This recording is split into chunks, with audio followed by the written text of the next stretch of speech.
You are now listening to the iWalter Show. Real talk about nothing. Faster than a speeding bullet, more powerful than a locomotive, able to leap tall buildings in a single bound. Look, up in the sky, it's a bird brain, it's a plane, it's iWalter. Yes, it's iWalter, strange visitor from another planet who came to Earth with powers and abilities far beyond those of mortal men. iWalter, who can change the course of mighty rivers, bend ears with his annoying voice, and who disguised as Walter Interranti, mild-mannered janitor for a great metropolitan newspaper, fights a never-ending battle for truth, nonsense, and the American way. And now, another exciting episode in the adventures of iWalter. All right, everyone, this is Walter on iWalter. Yeah, I just repeated myself. I realize that. It's Wednesday, actually, November 18th of 2015. And did I say 2015? The date is November 18th, 2015, yes. I'm sorry about that. When I'm off for a couple days, I actually do my mind seems to wander. Okay, I'm raising my mic to see if I can get some better, closer to the mic.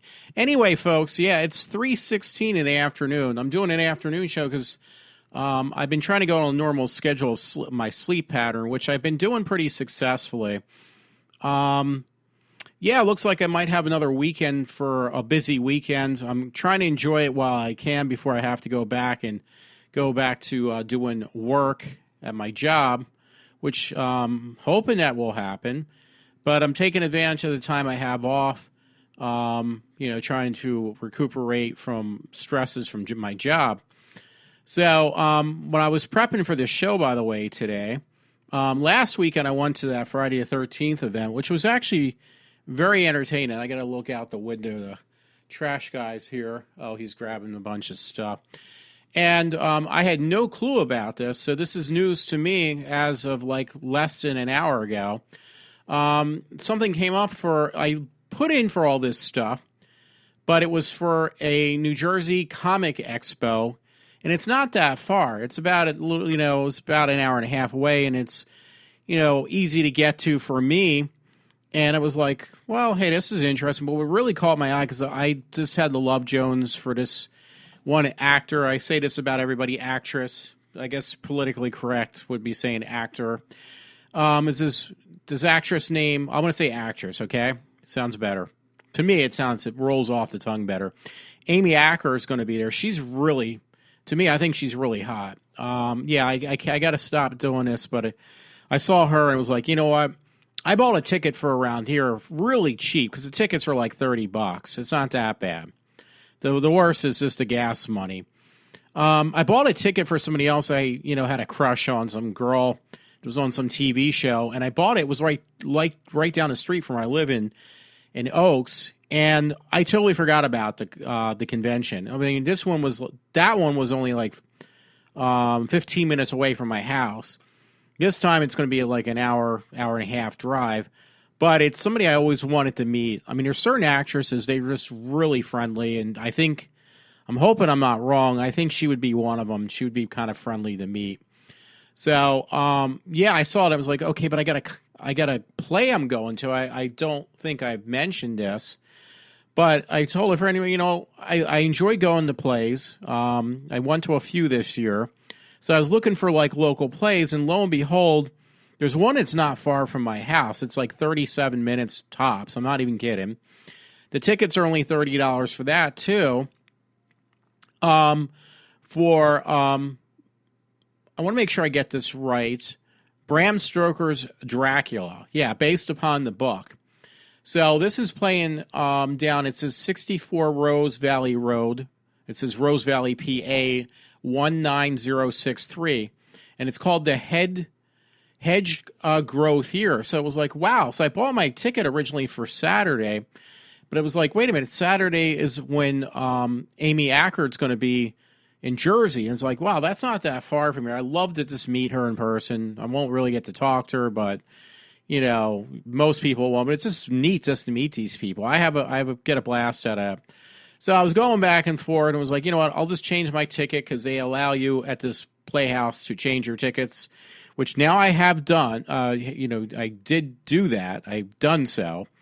And I've last minute was like, okay, I got it. I would kill myself if I didn't meet Amy Ackert. It's not gonna be the end of the world for me. But it was like, it's Amy Ackert. She's really cute. She's really hot, in my opinion. So she was on this show called Angel I used to watch years ago. And also she was on this show called The Dollhouse with, what is her name? Elijah Dushko, who was also very friendly. I met her in person, and she was extremely friendly. You don't get to talk to these people, unfortunately. I wish they would give you time just to say at least one sentence to them, but you don't even get that kind of chance. So, and it was like, yeah, I would just love to get a picture with her, and that's all I'm going for. I would go for the whole autograph thing, but honestly, if you get autographs, to me are meaningless. Pictures are more fun. But she's only there on Saturday, unfortunately. So, yeah, I just did it as a last-minute thing. I didn't expect to find anything on that. Hey, on a different note, I thought this was really cool. I didn't have time to read the whole thing, and I'm not a good reader. I'll admit to that. So, anyway, the mailman's coming. Wow. Not important. It won't mean anything to anybody else except me. But a friend had posted, he's really into history and, abandoned buildings or historic buildings. So he found some article, and it says, I don't like the title of it, but it says Philadelphia State Hospital Story Part 1, 1906 to 1937. That's not the part that I actually found a little bit offensive. But it says Philly builds a funny farm. I'm not even kidding. That's the name of the title. And it says in 1965, the area known as Byberry in northeast section of Philadelphia was settled by four brothers, the Waltons and their families, in an attempt to establish an area which to freely practice their Quaker religion. Well, Byberry was the name of a hospital years ago that got shut down just because of the way it was ran. It was kind of on the same line, probably actually much worse. Believe it or not, if that's possible, much worse than Penhurst, which is local for me too. Byberry, I remember I was actually in high school, I think it was. Actually, not too long afterwards, it was like the big thing, the talk was, oh, Byberry's getting shut down. This was back in the 80s, I think, probably was its last days of being open. It was actually before that. But I distinctly remember hearing about Byberry and getting shut down. It was one of the biggest occupied mental state hospitals within the Philadelphia area that I knew of. Penhurst was shut down in the early 70s, I think. Personally, if I remember correctly, late, it was not. I thought it was not until the 80s, but yeah, that Byberry was around. It says was 1675 is when they originally built these foundations. So that is pretty old. I don't know if it was a state hospital back then, though. Yeah, and they had the same problem. I'm looking at, because it's a very long article. I did put it on, it's on PhiladelphiaStateHospital.com. A friend actually did it as a private message, but I guess leaving it up to me what I want to do with it, and I decided to post it. But it says a large chicken yard at the Byberry farm is cared for by insane patients. But I thought it was somewhere, I thought I read that the patients were taking care of the patients. That's what actually would happen at Penhurst, though. If this was the case or not, I'm not sure. But yeah, it's a lengthy article. I'm not going to go into a large, extent. Yeah, I'm looking at some of the bullet points and pictures. One says Historical Society of Pennsylvania, Philadelphia Records, 1938, a picture of a patient. And, my heart goes out for stuff like this. So it is one of the biggest historical things. I'd probably say I'm just trying to glance over. It's a very long, in-depth article. I'm not even kidding. This is only part of it. It says something about the hospital is 300% overcrowded. I don't know what year that was, 1931. Again, I'm just kind of not doing a very good job because I'm kind of glancing at different things. I'm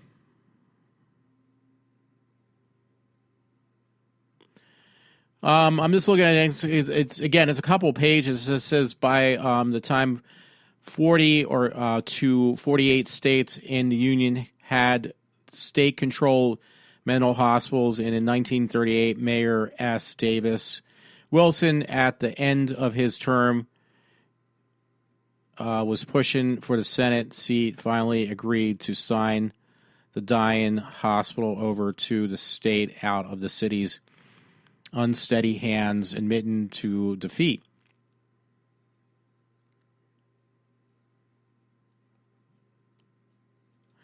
But anyway, I'm sorry about that pause, folks. Yeah, I'm going on the second page. And there's a third page. It's a very big facility. I just remember hearing about it growing up.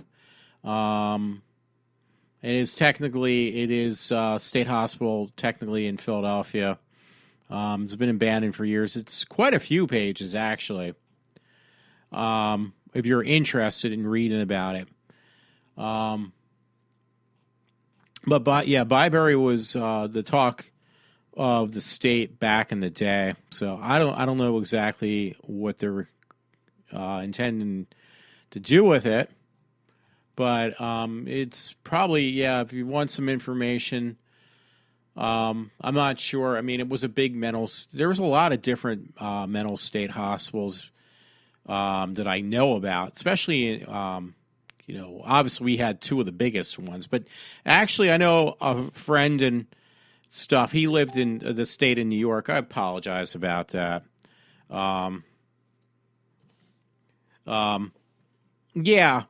And he lived in the state of New York. I forget exactly where I'm just going to say Parsippany. Now, that's New Jersey.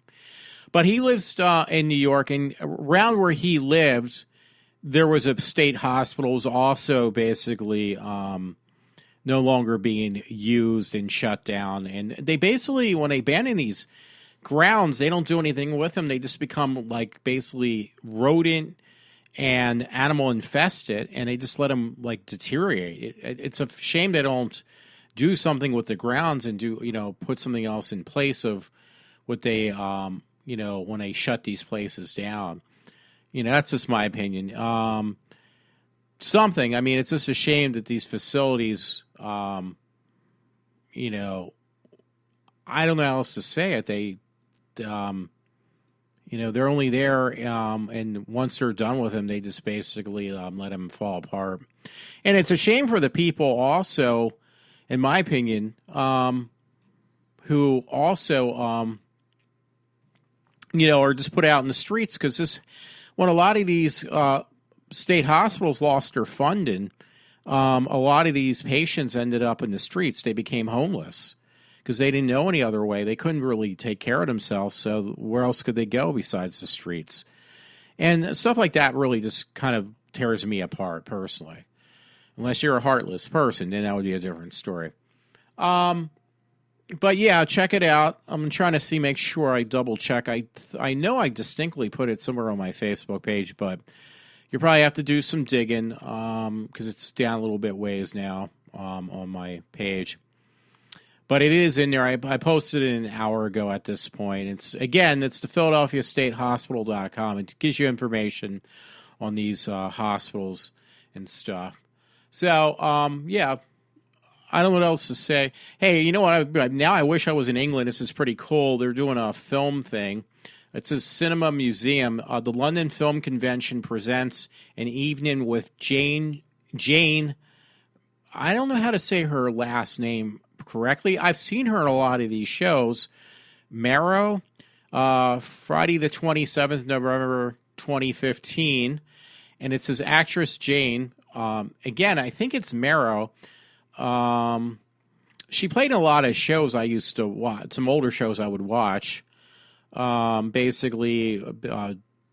I meant TV series, but she probably was in other things too. British TV series included Danger Man, which I did watch, The Saint, which I also watched, The Baron, I have no clue about, The Prisoner, obviously, that was one of my favorite shows, besides Doctor Who, and Jerry Anderson's UFO, which is a really good show, The Avengers, Randall and Hopkirk, I'd never heard of, and Handlight or something like that. Anyway, she's got a long roll of things, and it says, God, if I was in England, the tickets would be about £15, which is about $25 or something like that. Concessions are £14. It would be really neat to see her, but yeah, I was a big fan of a lot of these shows, and I recognized her right away by looking at her. But yeah, this is in London, so obviously I'm not going to go. So if anybody actually would listen to me from London, I would say, hey, check it out. This is like a film project thing, or a film convention of some sort. And I would love to go to. I did one year of some, not a convention, but a film school class down in Philadelphia. I actually got a room and everything, and it lasted one day, I think. It was a workshop, and it was really fun. I learned a lot. It was a refresher course. Hey, I'm sorry, but a happy belated birthday to somebody I actually do admire. You're going to laugh at this, people, but it was RuPaul's birthday. But you know what? They won't give his age. The 7 life lessons were learned from the supermodel of the world, and it was RuPaul. It's a short article, but it was his birthday yesterday. Say happy birthday to RuPaul today, which was the 17th, not the 18th. Which is actually today. The supermodel of the world turns another year older to today, but she sure as hell won't show it tomorrow. Yeah, RuPaul looks really good. He actually looks better, or if you want to say she looks much better now than when she was much younger. And she doesn't seem to age. She just seems to get better. And you see RuPaul, what she looks like as a man when she's not in drag. It really looks like two different people. It really does. It says, because like a fine wine, RuPaul only gets better with age. And I have to agree with that. We won't speculate on her official age because asking a lady her age is impolite. The honor of another great year with the most favorite squirrel friend, we present the 7 life lessons we learned from RuPaul. She writes, believe in yourself, pursue your dreams, pay attention to the details, be as real as you can be, pay them bitches no mind, always keep an open mind, and the last one, the 7th one, is love yourself like no one else can. So, hey, I respect that. There's some movie that looked pretty interesting, talking about people in drag, and I'm not like... this is the way things should be.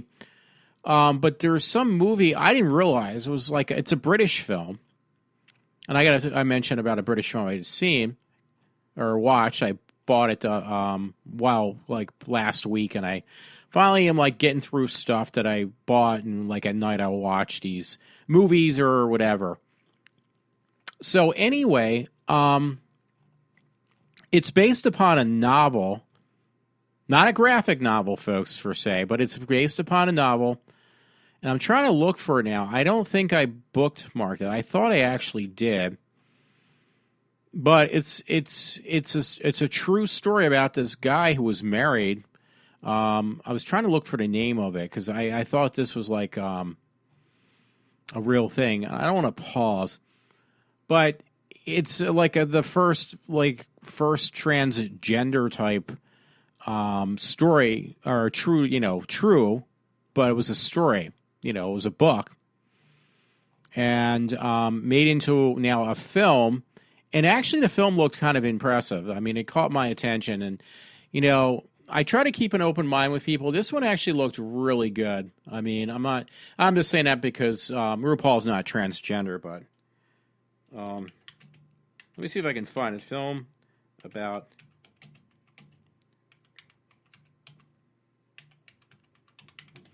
It's a British film too. And it's not The Crying Game, because that came right up. It's a new film.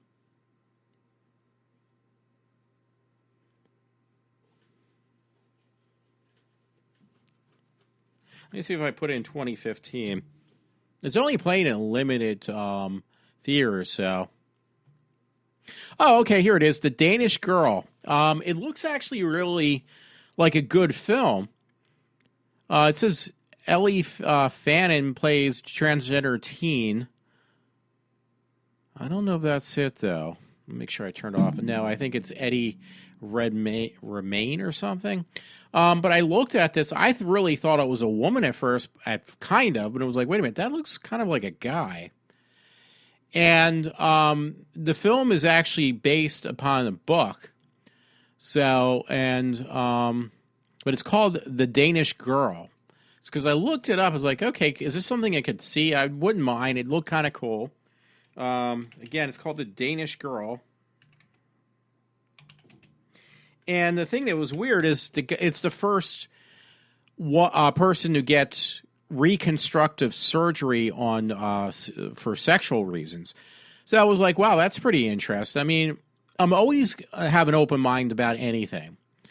So I'm trying to find, like, there's the original book that was based upon a novel set in Copenhagen, Paris, and Dresden in the 1920s introduces a man who discovers he's a woman, and the woman who will do anything for him.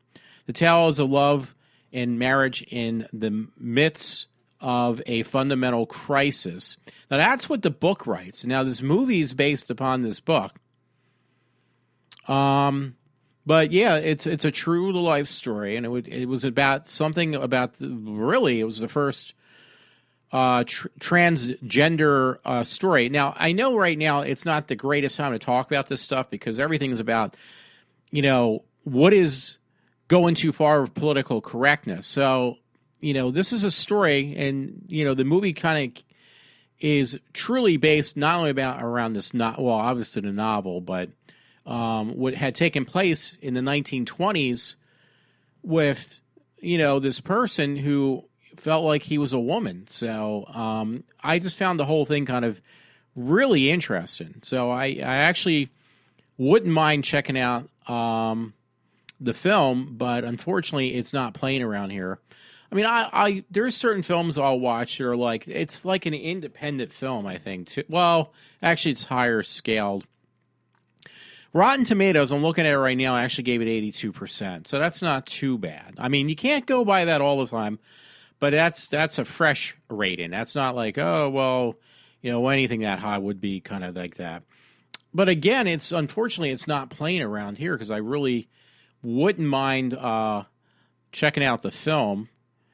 Budget was $15 million. Yeah, I can't say the guy's name who actually plays this character, but it looks really good. It would be a film I would even be willing to rent if I could get it online, but I did try to look for the film because sometimes if films aren't playing in too many local theaters, they'll allow you to rent them online. Yeah, I mean, it's kind of interesting. This guy, it's a regular, I think the guy is, I would assume, is a regular heterosexual actor, but he's playing a transgender, and I mean, it's got to be a difficult role for him to pull off. So, I mean, it would be just kind of interesting.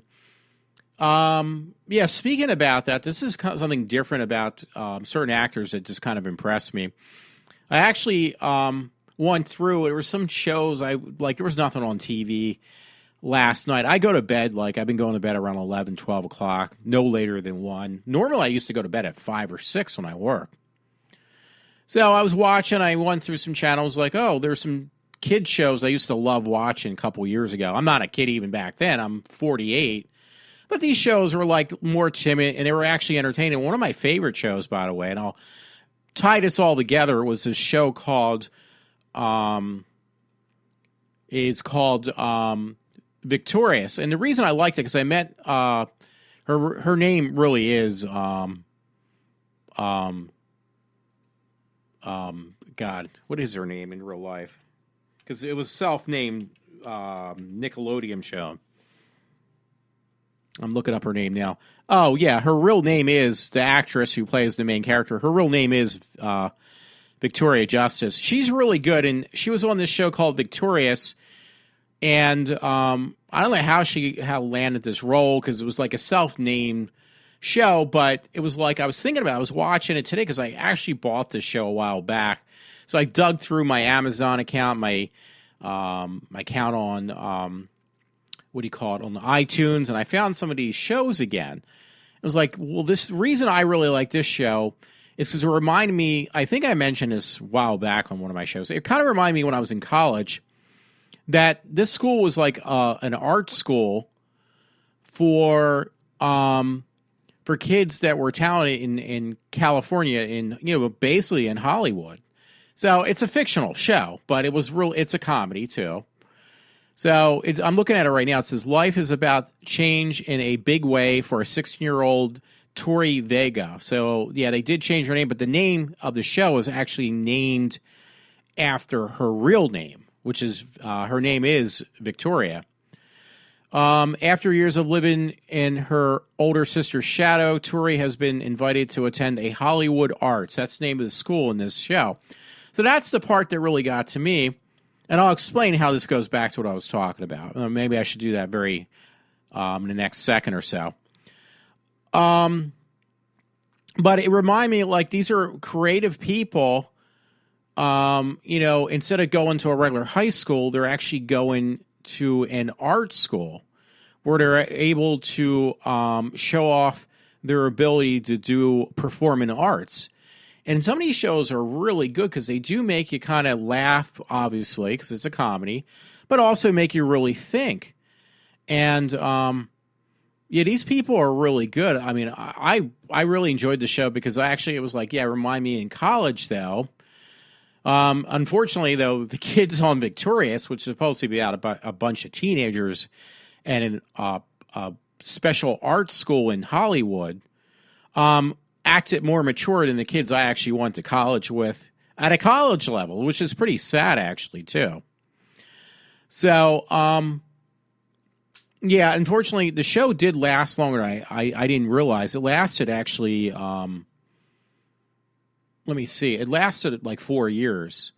So, all those actors on that show were really good. I'm looking at it now because the one guy, he looks a lot older in the show than he looks in real life. He played a school teacher. He's actually a lot younger than me. He's 42, but he's bald, with a lot of hair on his sides. He's got one of his chrome domes. But the guy's really funny. His name's Eric Lang. He's hilarious. I didn't realize he was actually. Anyway, why did I bring this up about Victorious? Well, the reason I like that show again is because and how it ties in what I was saying about that actor playing in this movie now called The Danish Girl. Well, these actors, even on Victorious, they really had to put, they're supposed to be, these young actors are acting, kids in a performing arts school for, how to become an actor.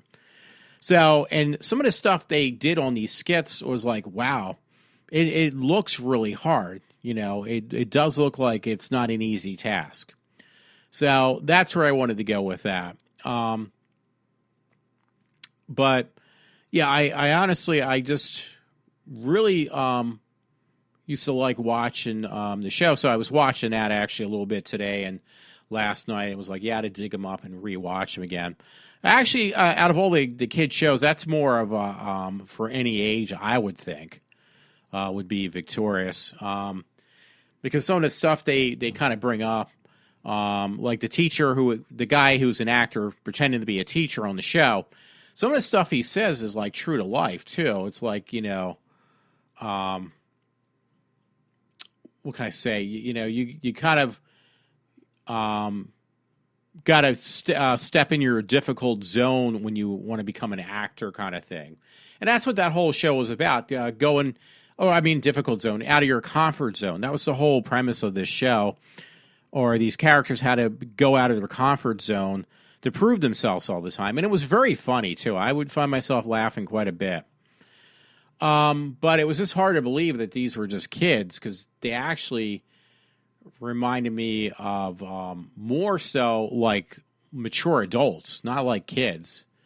So I guess that was a whole charm in that show, though. And unfortunately, it didn't do too well. I mean, because well, 4 years is not too bad for any given show. But yeah, I mean, I recommend anybody check it out. I mean, some people would probably be hard and say, "Oh, that's just a kids show. That's meant for kids." Trust me, I watch enough different types of style shows. That show definitely is in its own playing field. I don't know how else to put it. I really enjoyed it. So, but again, it's just like I was a couple episodes I watched today I haven't seen in a long time, because it ended it back in 2011. Yeah, the last season, or 2012, I mean. Yeah, 2011 was season 3, and season 4 was 2012. And then and I remember when I saw that Victoria Justice, I saw her at a concert locally. And I said to her, I said, "Oh, I really think your show's funny." And it kind of reminds me, I don't know if I told her this, but it did remind me of being in college and stuff, because I was going for communications. And she said, "Oh, well, I'm doing a movie." And I did check out this movie. It is actually really good. It was a couple years ago now, I think. It was called Fun Size. I remember it being advertised in movie theater. Let me see.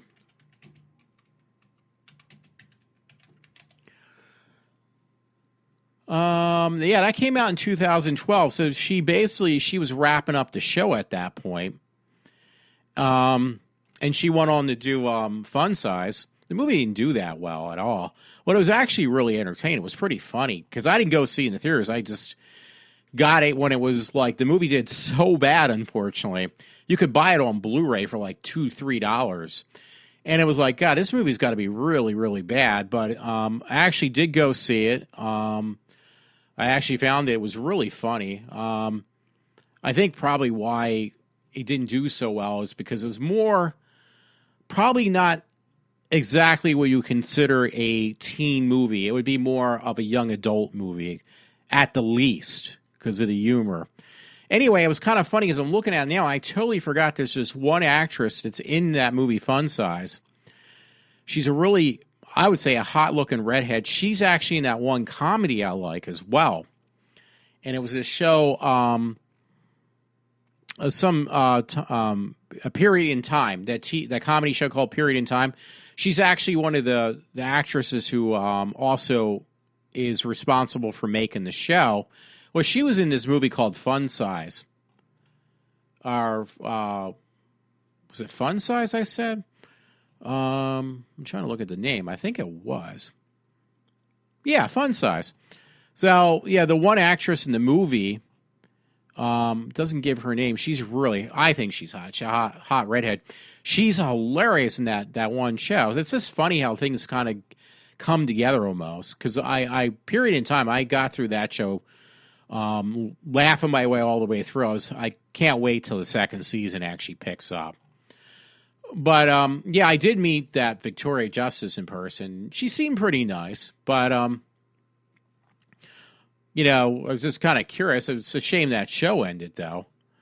Yeah, I don't know what else to say. Hey, on a different note, because I'm kind of losing my train of thought, which is very easy for me. I'm still actually enjoying. I don't like some of the stuff they changed. They got some really good actors. What am I talking about now? Well, what I'm talking about is another show I really like is Supergirl. I actually like it better than Gotham. Gotham was all right. I haven't watched the rest of it. I purchased the first season last year, and I never bothered finishing it out. But Supergirl I really like, because it's just like, basically it's this girl who actually played in Glee, the actress, and she's kicking a lot of like real villain ass. I mean, you can't help but love it. It reminds me almost like a friend of mine named Todd. He was the one who got me. He says, "Oh, you got to watch Smallville. It's about Superman." I was like, "What are you talking about?" So, yeah, Smallville is where Clark Kent basically was brought up. And it was great. It got a little weak towards the end there. It was on for almost 10 years. I think 9 to be exact. I can't remember. And the show was just like, they really just cock tease you the whole time. Like, it really didn't develop the character too well. It just had taken way too long. Well, Supergirl just jumps right into it. Like, she's got these villains, which I got to look up the... I forgot totally about that, and I reminded myself now. Supergirl villains. Because there was one called Livewire from last week's show, which was actually supposed to be on...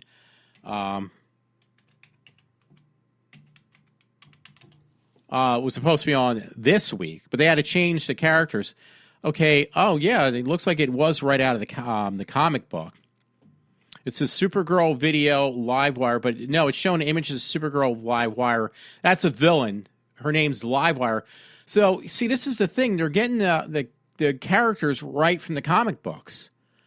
For the past 2 weeks, and it's only been on, and we're saying, oh, the ratings are so low. It's like, well, no offense, there's only been 3 episodes shown of Supergirl. So I'm looking, and it must have been somewhere that there was really this character name, because not many people follow. Yeah, it says Action Comics. It was actually in Action Comics, was Livewire, yeah. Which one was it? It says number 835, March 6th, was the issue that had Livewire in there. Well, it was in the TV show, too. So, I didn't know that. So, I don't know what year it was. So, yeah, this is like, they're doing most of it right. But, yeah, the characters are really, really cool. I don't understand why. I didn't like the way they changed Jimmy Olsen to this actor who's...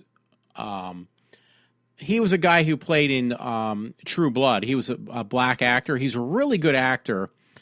But they could have gave him a better part than Jimmy Olsen. Because I really like this actor. I really, really do. He's a good-looking guy. But they made him Jimmy Olsen, and it just kind of threw me off. But the villains that Supergirl is put against is really good. But it's kind of a weird article. It was on comicbook.com, and it says... Supergirl, Gotham both rise in the ratings. Well, I had one that said that it wasn't doing too well, but it did a little bit better. They said every week since Supergirl's been on, the ratings have not been that good. But here, with Livewire, episode 4, which was actually shown a week early, they said that had the highest rated episodes, and it says 94.67. And by the way, a friend would pick on me for watching shows like this, but it says the age bracket is up to age 49. So I'm like in that age bracket. It's like 18 to 49. One of the articles said that. It's actually funny because Livewire, the episode was called Livewire, and it's a comic villain for Supergirl. Again, it got 94.67. I guess that's the viewership. And then the one for Gotham was 88.70, so it actually beat Gotham on this one article. And this was on, let's see, it's yesterday's article in Supergirl. So that to me alone is very impressive. They both did very well. But see, if you, I mean, they're hitting it with everything on Supergirl right now on these episodes. So I'm trying to look for my other article that I was reading. Supergirl's ratings have finally stopped dropping, and that was, it says yesterday, but I think this, I don't know if they put, this was Cinema Blend, by the way. And they're going through the ratings, but somewhere it actually said, I thought it was this one.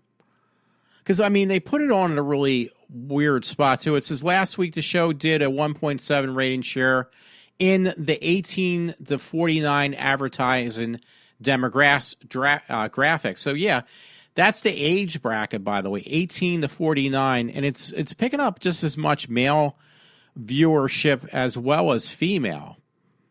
I actually, honestly, I liked the episode so far. And I think the actress they picked, she's pretty good. She's really good as Supergirl. Her alias character out of the Supergirl costume is not as good. She's not as heroic and she's really dorky looking. I think that she's like way too dorky almost. But that's what I guess they were trying to go for. Because she's almost like the female version of Superman in this Supergirl, at least. But I really like this show, and I was glad because a friend told me they might be canceling, but it looks like it's hanging in there at least. So I'm happy. And by the way, it was on Entertainment Weekly. I just saw this today too. But I don't know if it was from today. I'm trying to look for a date because a lot of stuff. Yeah, it was today. It says Once Upon a Time creators are making, it's a TV series called Once Upon a Time. Creators now are making a summer camp horror series for ABC Family. Now, they're showing a photo, though, which really kind of just, it's from the movie Friday the 13th film, the 2009 version. But I was like, oh, great. Finally, they're making Camp Crystal Lake. No, it's not. It's a series going to be called The Dead of Summer. And it has nothing to do with Friday the 13th. It's just another horror series because as much as I don't like it, I still watch it. American Horror Story / the other one, the Scream Queens. They are remotely interesting, but they're doing very well for the most part. Both those things, and they're both done by the people who worked on the show Glee, which Glee I really liked. So the fact that these horror TV shows that are both done by, not this one that will be coming out, are doing pretty well. They decided that, well, hey, there's some money to be made in these horror shows. Well, you got like Supernatural, that's has been on for 10 years. There's been some other shows. So I guess they're figuring out, wait a minute, these shows are doing pretty well. These science fiction horror films as well, mainly it's all science fiction or superhero, but and there's some horror mixed in, but they all do very well. So now they're saying, well, wait a minute, maybe we better do another horror one. Well, Camp Crystal Lake was supposed to come out. Unfortunately, I haven't seen it hit the light of day yet. So, yeah, so I don't know. I don't know what to say. But yeah, now they're making another one. It just kind of threw me off again because I was kind of hoping they were like actually showing a little bit more, promise in the Camp Crystal Lake TV series, which was supposed to come out. Because I love those Friday the 13th. So obviously, there's a lot of other people do as well. Now, the funny thing is, again, this series is going to be called Dead of Summer. Is about a summer camp. So what does that make? I mean, there's been summer camps way before Friday the 13th, and after, but yeah, they're just parodying though, or they're taken away from Friday the 13th, which they were supposed to do a Camp Crystal Lake. So I don't know. I mean, I'll probably be, if I have time, I'll watch it. Hey, on another note, folks, it was on iHorror, and it says, check out this terrifying concept art for an unmade remake of Stephen King's It. So it got placed apparently back on the back burner, and again, it was on iHorror. It was actually, this is an older article. This is June 3rd, 2015. So that's going back quite a few months, but I don't know why this article just resurfaced. Maybe somebody found it. So it says, we, of course, learned that the whole hotly anticipated feature film adaptation of Stephen King's It is in limbo right now, and the director from this is they're trying to look for a different director. It was supposed to be a lot more morbid, I guess, even the clown figurine than the one in that TV series they made years ago. Like it's going to be, it was supposed to be a lot more sinister. So I saw this, but again, I didn't realize this, so I apologize almost now. This article goes back to this past June, so I don't know why, again, they just, somebody must have found it pretty interesting and decided to put it back up. Yeah, and by the way, I hit the main page for iHeart, and it does say it talks about 1980s set slasher series Dead of Summer coming to ABC Family.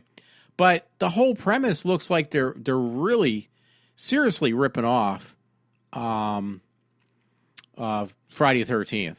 So that does not make me that happy at all.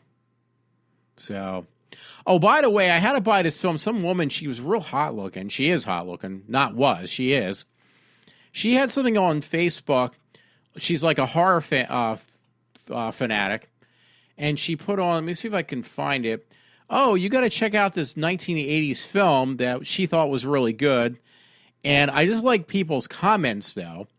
So maybe I'll have to kind of look for it. Anyway, it was called Killer Workout. So I got to look for this really quick because the thing that was really funny, and they're hot women, it was what somebody wrote would be something I would write or at least complain about women. So hearing somebody else kind of almost in the same line as something I would say just made it even that much more entertaining. So I'm looking for it right now as I'm doing this show. I can't be that far down because actually, yeah, I don't think it was that far down. So anyway, I looked online. I found it on Amazon because I have Amazon Prime, and I was able to find, yeah,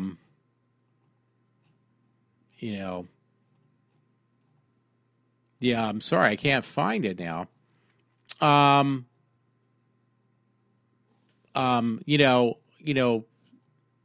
This movie that's on Blu-ray now for like a couple bucks. It was like, you know what? Yeah, this is the best thing I'll get near porn for me because I don't like porn. Yeah, here it is. Killer Workout, aka Aerobicide. Like homicide. But it was the funny thing is I do have it posted. It was by this Bianca, whatever. She's a really hot looking girl. But she kind of talks about this film. She says, "Oh yeah, it's really good." And it was like, yeah. So I checked it out. But again, it's just the comments underneath. I think it was like she pulled it off of like a little, like the teaser trailer for the movie, off of YouTube. So I'm like looking at what people commented about this from YouTube at least, and I can't find it now. But somebody wrote something so funny. That's why I keep on stalling for time right now.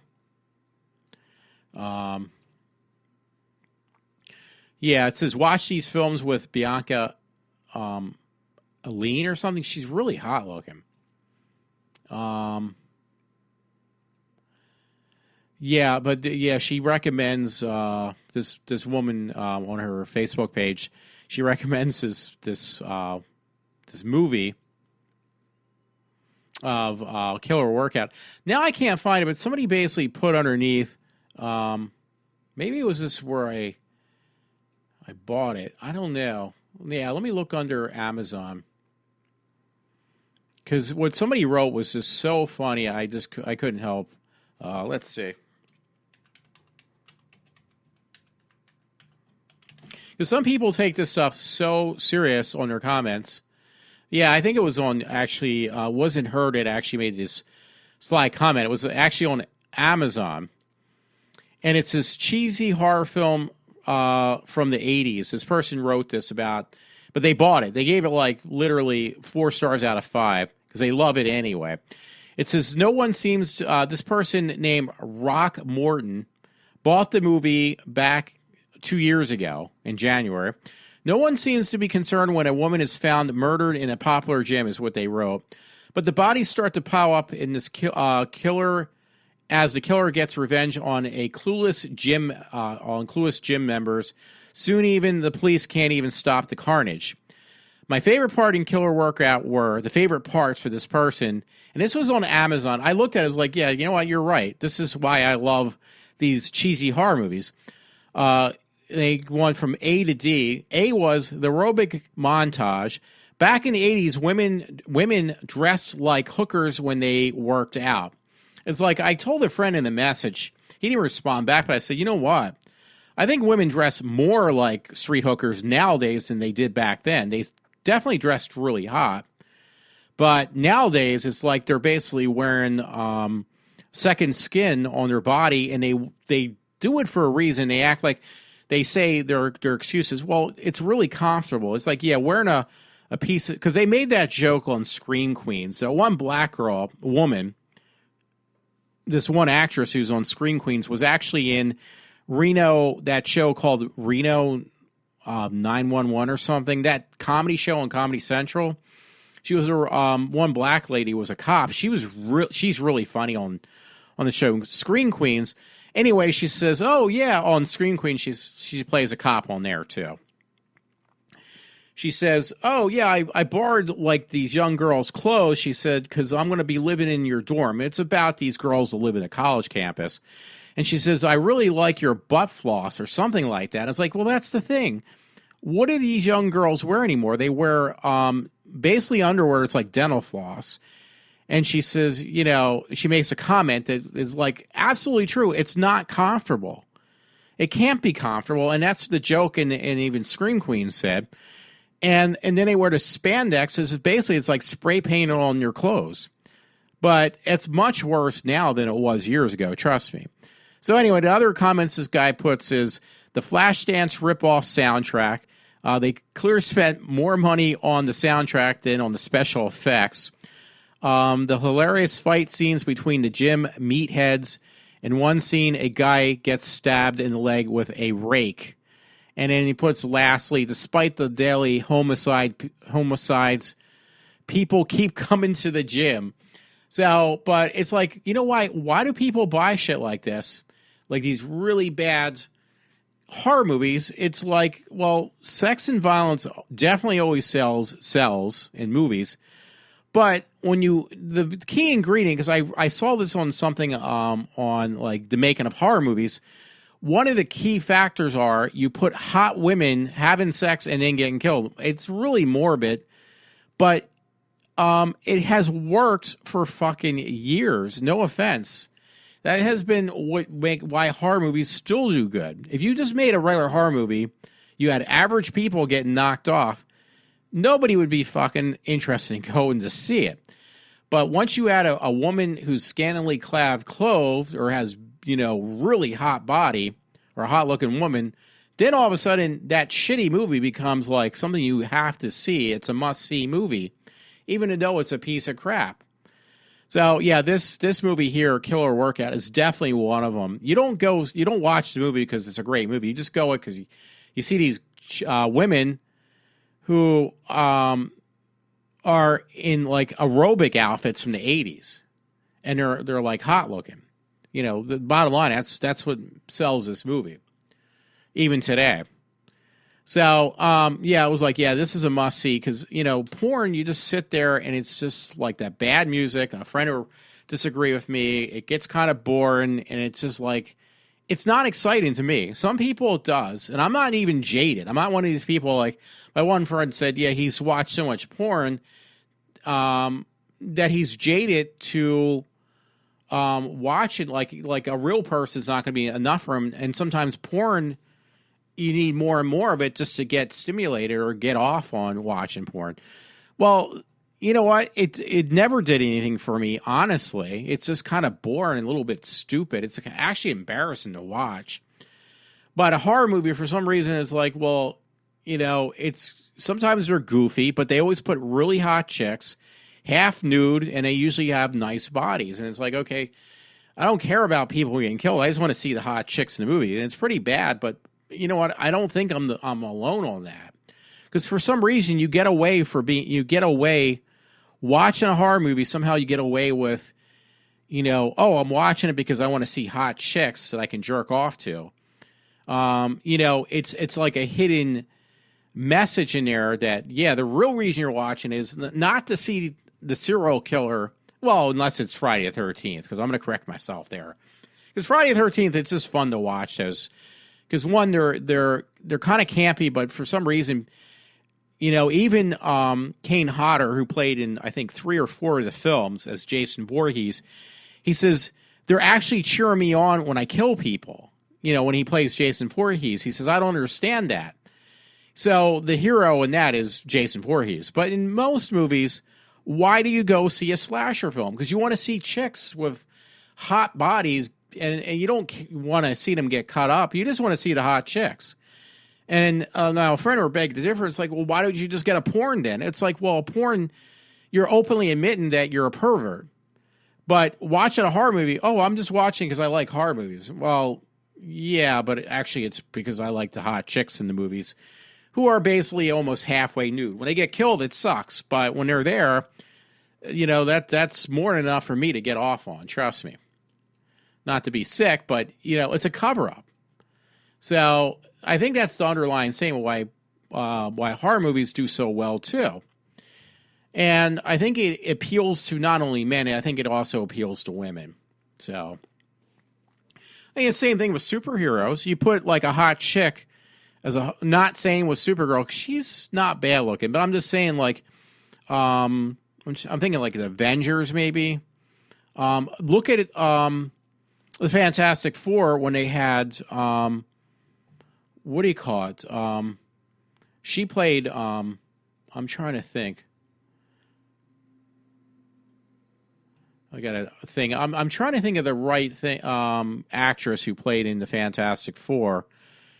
Let me see.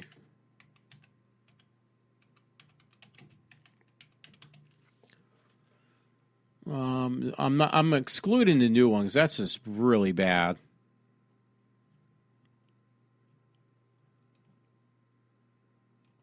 So give me a minute, because Jessica Alba.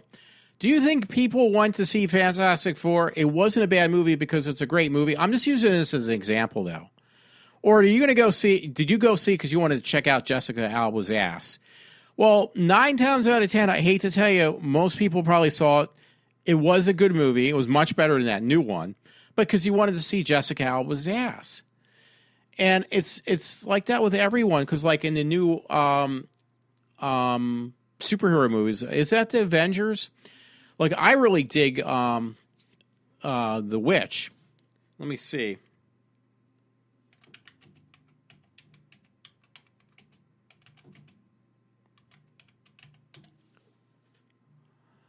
Who is actually Scarlet Witch. I thought she was really hot. Did I see The Avengers because I liked the movie, or did I didn't even know about Scarlet Witch. I don't know much. No, I actually saw it, and she's actually the better looking, because she's the sister of the what do you call it, twins. But yeah, I'm not gonna lie about it. I liked it because of Scarlet Witch and the other character. But yeah, you see these movies because you put a hot looking girl in the movie. Let me see what her name is.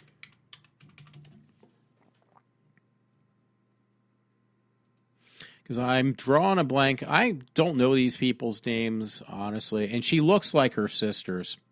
She really does. She just looks a lot better looking. Oh, the Olsen twins. It's Elizabeth Olsen. She's actually hotter looking than her two twin sisters, but they all look fucking alike. I'm sorry, folks, but they really do. But I'm just using an example. You got Elizabeth Olsen in the film, and are you going to see, what do you call it, The Avengers because of, because, you like comic book movies? I never read comic books like that. The comic books I read were Casper and Richie Rich. No, I'm going to see it because of Elizabeth Olsen. I mean, why lie about the truth? And by the way, she's 26, so you can't me too much about that. And I hate to say it, I'm sure I'm not the only one who would stand alone on that.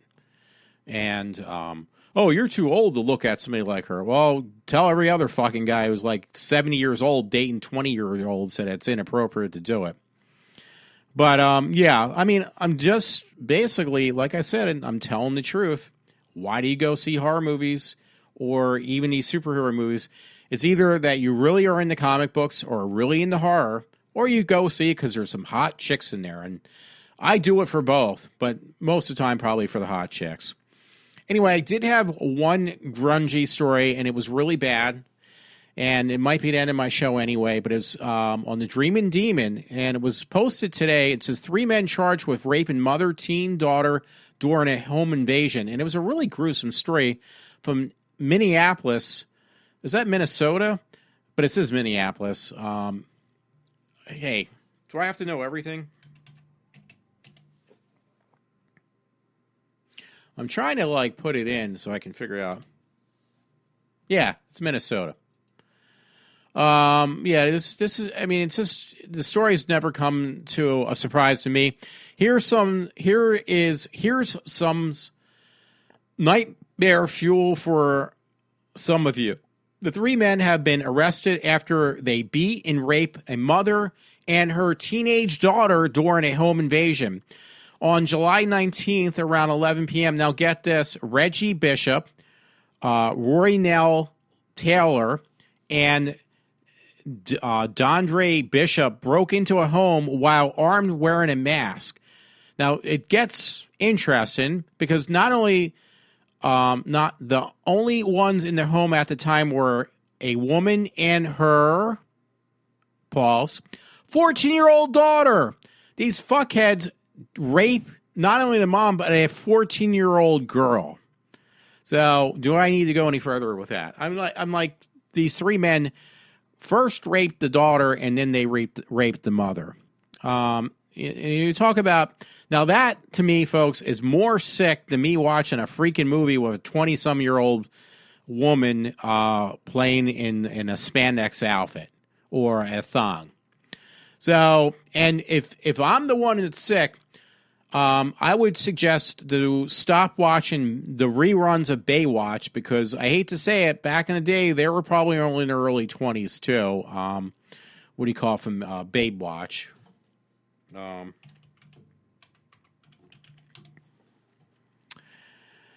not talking David Hasselhoff, by the way. Pamela Anderson. Yeah, she's probably in her early 20s back in the day. And how many people spanked to that or even the Dukes of Hazzard? So, Rude Awakening, a lot of these shows, yeah, networks don't pick up women in their 50s walking around in Daisy Dukes or spandex. No, they get young women that are in their late teens or early 20s to even play in these network shows because it's all about ratings. And how do you get ratings? You get horny men to tune in. So Rude Awakening doesn't make me any different. Well, of course, I'm always on the different level just because it's more convenient to blame me for other people's about other guys who are too afraid to admit to the truth. So, yeah. So I just had to mention. I'm sorry. I saw this funny picture of Victoria Justice on her Facebook page. So I just had to make a comment about that. In fact, I'm going to try to send it to a friend because it is very funny. She's kissing a cat. Actually, it's not a cat. It looked like a cat. I don't know what it is. It looks like a koala bear, actually. I think it is. Well, it doesn't matter, but it's on Victoria Justice's webpage. But, yeah, that's one thing that still really does bother me is how people will jump to conclusions with me, but when it comes to other people, oh, that's different. Howard Stern being married to a 20-some-year-old or early 30-year-old, or Rush Limbaugh being married to a 20-some-year-old or 30-year-old woman. They're both in their 60s. That's because they have a lot of money. They're allowed to do that. But me, that's disgusting. Why would you even think that way? You should be put in jail. There's no double standard there, really. So, yeah, it just gets me a bit peeved when people throw me under the bus for no reason at all. Anyway, there was one story I actually missed. I'm going to have to look for it now. Hey, this story I just saw, I always look at the last seconds. I'm always going to miss something. Now, this is around here. It says 6 girls charged with drinking vodka at Trexler Middle School. Allentown police were called out to a city school Wednesday morning to handle yet another situation involving a group of students. Basically, drinking vodka, and they were all girls. Yeah, it's not opening up. It won't even let me pass the advertisement. And actually, that was the morning, the local newspaper around here called the Morning Call. So, yeah, so just commenting back to a friend. Yeah, so this was in Allentown. This is just ridiculous. Anyway, yeah, I gotta find this article that a friend had, he posted it on the New York Post. I found it in the New York Post, I should say. So give me a second, because that'll be my last story. Yeah, I'm always like indecisive with things when it comes to doing these shows, huh? So, yeah, I think I can find it. And by the way, I have been trying to keep away from, talking about this whole ISIS thing. I'm just already annoyed by it. Yeah, it was an article in the New York Post. It's about a Hasidic Jew who basically, a man, who has now gone through a transgender placement, whatever you want to call it. So, Abby Stein now, because he's now trying to become a woman. I guess he upset because he was definitely Hasidic, a Hasidic Jew, and obviously he's not being what do you call it? The other people in his, I guess, what do you call it? Orthodox or whatever. They're not very pleased with the whole thing. Because Hasidic Jews are very serious about their religion. So I'm trying to look for a date on this one. That would have been the one I would have opened up with. Actually, it was today's date. It's kind of weird because it looks like, I guess, because he's taken that, what do you call it? Because they got a lot of pictures of her now, I guess you have to consider. The hormone injections, but he still looks kind of like a guy because the hair and stuff looks more like a guy. But the body looks like a really misfigured female. So, yeah, a man descended from a Hasidic dynasty is transitioned into a woman enraging members of the ultra-Orthodox Jewish community she left behind. He's only 24. I should say, to be fair, she's only 24 years old. But, yeah, it's an article. It's pretty interesting. And, again, there's quite a few pictures. But she's more happy. I don't know. I mean, if people aren't happy with what they have, I guess it shouldn't, that's their body. It's not mine. I can't tell them what they can or cannot do. That's what makes this country what it is being free. And by the way, I totally forgot about this. I was going to kind of comment on this. A friend did yesterday. He probably didn't think I knew about it. And something different. And it's about Charlie Sheen being, he's like 50 years old. I didn't realize he was up there. But, I mean, he's a little wacky anyway, but that he was just basically having unprotected sex with multiple transgender and women, different types of women, and now he's HIV positive. So that was a big thing the other day. I know I was listening to Rush Limbaugh, and he says, oh, yeah, there's some 50-year-old popular male, Hollywood actor who's now constricted AIDS and probably gave it to a lot of other different people. And when I heard that, I never thought, believe it or not, I never thought in a million years that it would have been Charlie Sheen. So when I heard that, it was like, wow, that's pretty weird. Believe it or not, it really caught me off guard. So, Yeah, so I just wanted to mention that too because that was like a last minute thing. So anyway, folks, I know I've kind of like just lost my train of thought more than once already, and some of these stories they just they actually pop up after I'm done my show. So that's why I kind of just refresh my page every once in a while and see if there's anything like, oh, wait a minute, hey, it looks pretty interesting. Like now, okay, here we go. I didn't know this was on Daily Mail. This was 4 minutes ago. So let's see what it says. Breaking news, Paris terror plot mastermind is dead. Paris terrorist plot mastermind is dead. Police remove 2 bodies from an apartment after a French commandos kill ISIS leader during a hour-long gun battle, which 5,000 rounds were fired. That's a lot. Oh, so they got the main guy, I guess.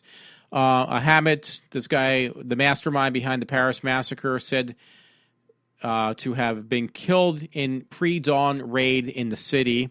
That's the bullet point. Senior intelligence officials speaking on the condition of the autonomy and anatomy, whatever. I know how to say it in my mind. I just can't say it out loud. Said forensics experts have identified his remains. So they finally did get the main guy. So that's good. Yeah, so, hey, that's good to hear. Some good news there, folks. Maybe, yeah. So they did get the mastermind. Last words of a female, and there was another one that was 5 minutes ago, like I said. This one was 3 hours ago. They actually got the guy. But this one, couple stories, a lot on Daily Mail about this suicide bomber thing. 5 minutes ago, though, was last words on a female suicide bomber who stood at the window of a Paris flat and screamed at police. Help me, help me, last words of a female suicide bomber. Again, that was 5 minutes ago on Daily Mail. When my show goes up, it's going to be a lot longer than just 5 minutes, unfortunately. But it basically says, in the bullet points, the woman is the first female suicide bomber ever to operate in Europe. Believed that to be blonde, she said to be a cousin of the alleged mastermind behind Paris attacks of Mohammed. Police raided a flat in St. David's today where Saud was said to be hiding. A woman shouted, help me, before detonating her explosives. For more on the Paris terror attack on the Daily Mail. Well, see, I don't know, folks. So he got killed, and then there was this female one that was also involved with him.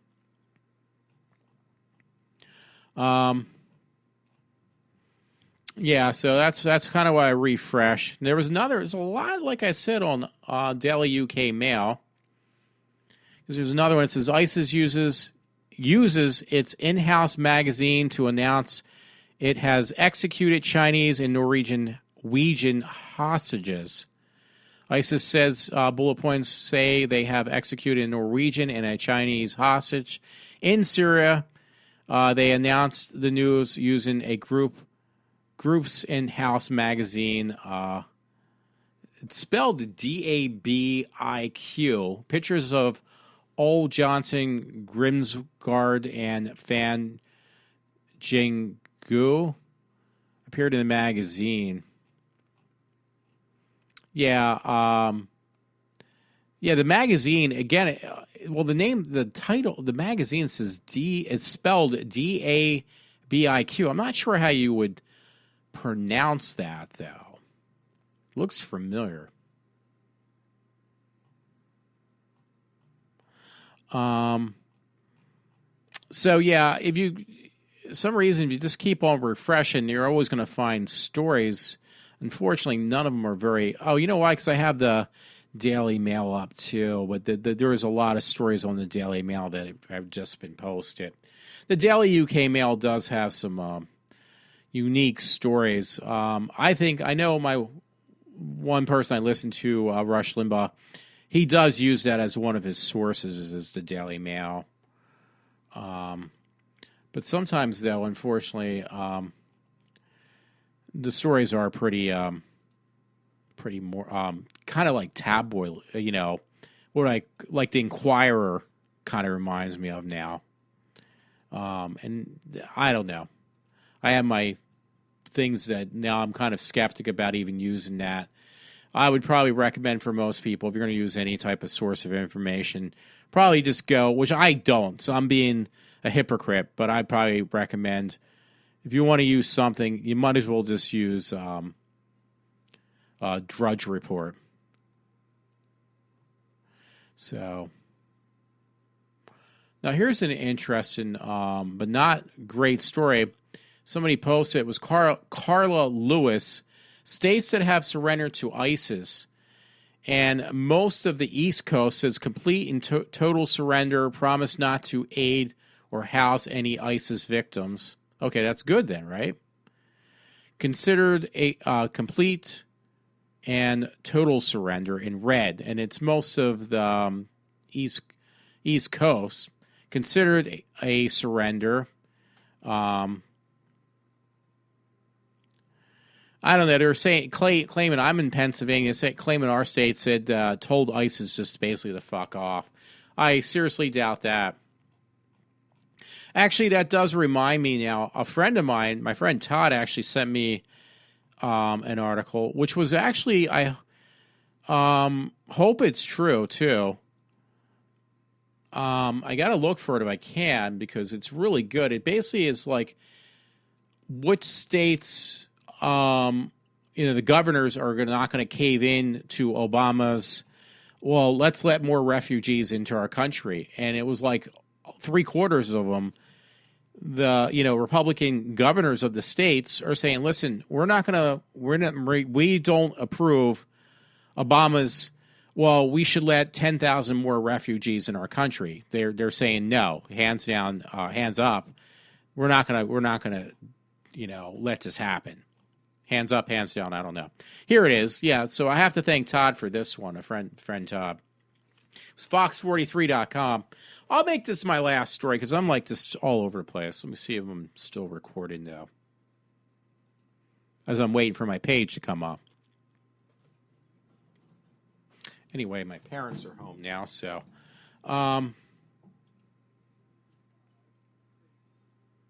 yeah, this story won't open for me, so I apologize. And my parents are home. I got to cut. More than half the nation's governors say Syria refugees not welcome. More than half the nation's governors say they oppose letting Syrian refugees into their state, although the final say on this continuous immigration issue will fall to the federal government, unfortunately. But it basically says, it's like 3/4 of our states are not accepting these, or like basically saying we don't want these refugees in our country. Unfortunately, though, this is going to fall upon, again, our government and President Obama. So that's the bad sign about this. He's going to be the one who makes up the final decision, not us, which it should be us. So, folks, I'm going to leave it at that.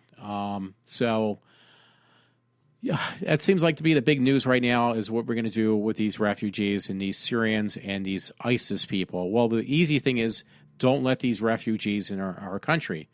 And that's the way how you handle the situation. So, everyone, folks, I hope you enjoyed my show. I will be back whenever. And thanks if you are listening to me. Have a good evening on this Wednesday, the 18th of November, 2015. And you will hear from me soon again. Alrighty. This is Walter from iWalter.